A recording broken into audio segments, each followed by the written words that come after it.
Meille Hermandiassa se, että me haettiin mallisuoja ja tavaramerkkiä, oli ihan yhtä selkeä asia kuin se, että me haetaan yritysvakuutukset.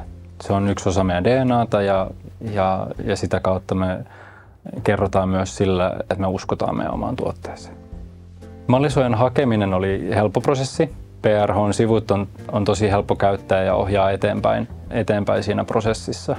Se, mikä hyvä lisähyöty siitä tulee, että tulee tehty todella kattava kilpailija-analyysi siitä, että mitä muita vastaavia tuotteita on markkinoilla.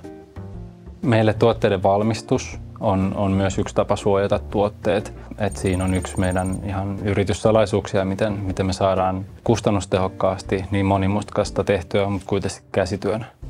Mallisuoja on antanut meille kilpailuetua ja uskottavuutta markkinoilla. Rahoittajan näkökulmasta lähinnä uskon, että se on pienemmän riskin sijoitus siinä vaiheessa, kun lähtee mukaan yritykseen.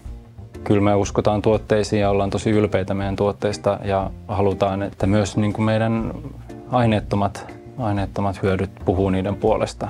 Ne todistaa sitä, että kuin uniikki tuote on kyseessä.